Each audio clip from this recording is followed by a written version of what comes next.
Hello, ಇದು day 14 of me and my father getting fit series. ಜಿಮ್ಗೆ ಬಂದು ಸ್ವಲ್ಪ ವಾರ್ಮ್ ಅಪ್ ಮಾಡಿ ಅದಾದ್ಮೇಲೆ 15 ಮಿನಿಟ್ಸ್ ಆಫ್ ಕಾರ್ಡಿಯೋ ಸೆಷನ್ ಮಾಡಿ. ಇವತ್ತು ನಮ್ಮ ಚೆಸ್ಟ್ ಡೇ ಮತ್ತೆ ಬೈಸೆಪ್ ಡೇ ಆಗಿತ್ತು.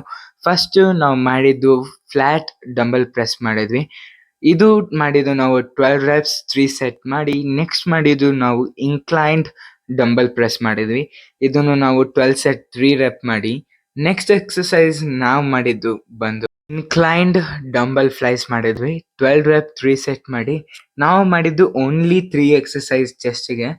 ನನ್ನ ಪ್ರಕಾರ ಇಷ್ಟು ಎಕ್ಸಸೈಸ್ ಸಾಕಾಗುತ್ತೆ ಒಂದಿನಕ್ಕೆ ಎಫೆಕ್ಟಿವ್ ಆಗಿ. ನೆಕ್ಸ್ಟ್ ಇವತ್ತು ಬೈಸೆಪ್ ಆಗಿದ್ದಕ್ಕೆ ನಾವು ಫಸ್ಟ್ ಮಾಡಿದ್ದು ಪ್ರೀಚರ್ ಕರ್ಲ್ಸ್ ಮಾಡಿದ್ವಿ. Dumbbell preacher curls 12 rep 3 set ಮಾಡಿ. ನೆಕ್ಸ್ಟ್ ಮಾಡಿದ್ದು ನಾವು ಜಿ ಬಾರ್ ಕರ್ಲ್ಸ್ ಮಾಡಿದ್ವಿ. 12 ರೆಪ್ 3 ಸೆಟ್ ಮಾಡಿ. ಇದೇ ನಮ್ಮ ಲಾಸ್ಟ್ ಎಕ್ಸಸೈಸ್ ಆಗಿತ್ತು ಇವತ್ತಿಂದು. ನಿಮಗೆ ಈ ವಿಡಿಯೋ ಇಷ್ಟ ಆಗಿದ್ರೆ ಲೈಕ್ ಮಾಡಿ, ಶೇರ್ ಮಾಡಿ ನಿಮ್ಮ ಫ್ರೆಂಡ್ಸ್ ಜೊತೆ. ಹಂಗೆ ಈ ಜರ್ನಿಗೆ ಸಪೋರ್ಟ್ ಮಾಡೋದನ್ನ ಮರಿಬೇಡಿ.